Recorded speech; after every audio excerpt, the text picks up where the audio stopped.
From here, come high on your toes. Step the right foot forward. Have your right toes in line with your fingertips. Drop your left knee down.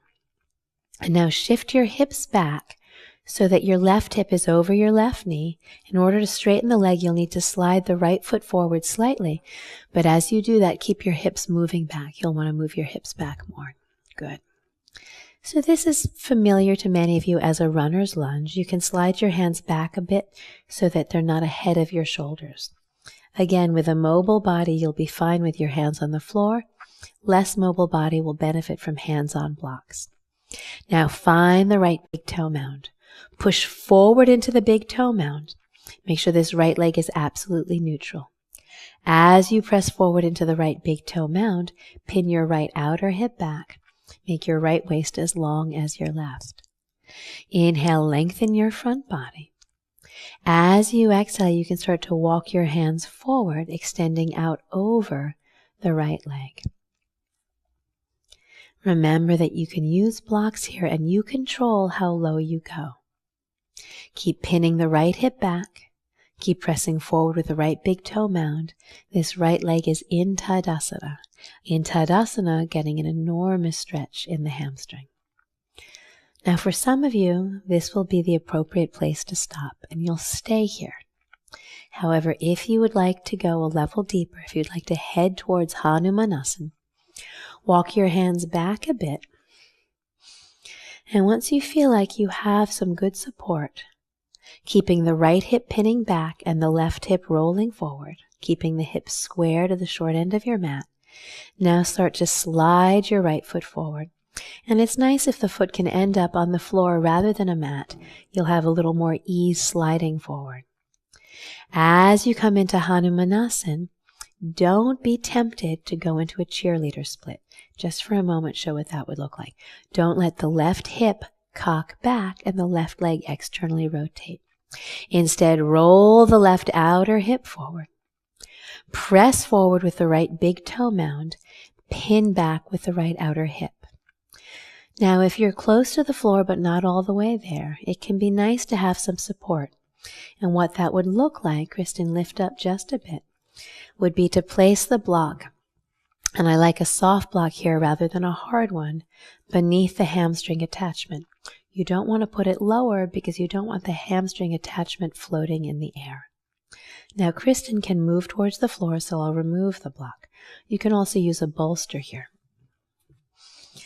Once you've come into the pose, recommit to the actions we've been working on throughout practice. Pin the right hip back, roll the left hip forward. Keep pressing forward with the big toe mound. Firm the left outer ankle in, take the left big toe straight back while spinning the left inner thigh to the ceiling. If you feel stable, take your fingertips to the ceiling. Spin the triceps forward, firm the triceps in. Inhale here, find any amount more length. Exhale, hands to the floor on either side of your front foot. Now use your belly strength to pull up. Drag the right foot back. You can come out of the runner's lunge if that's where you were. Step back to downward facing.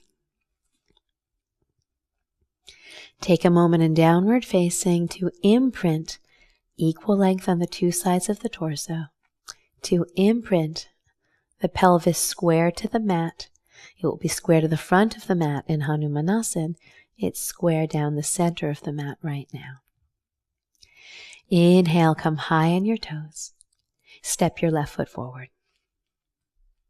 Drop your right knee down.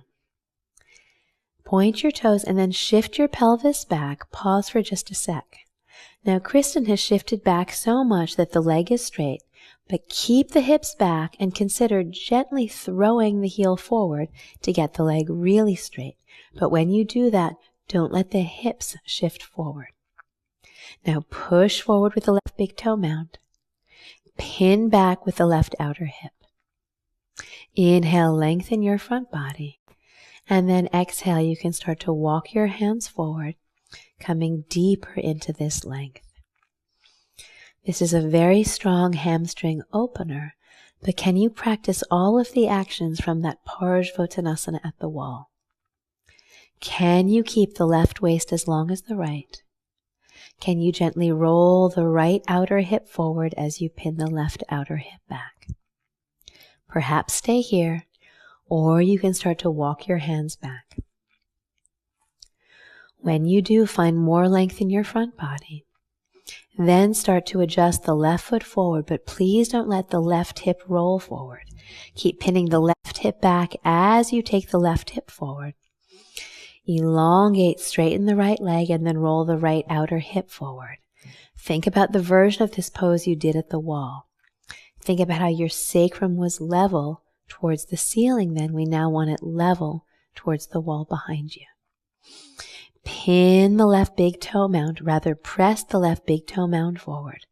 The combination of that and pinning the left outer hip back lets you find a Tadasana front leg. Now soften the front ribs. Remember the action from crescent at the wall of lifting the pit of the abdomen. If you feel stable, raise your arms to the ceiling. Spin your triceps forward, firm them in. Inhale here, find any amount more length.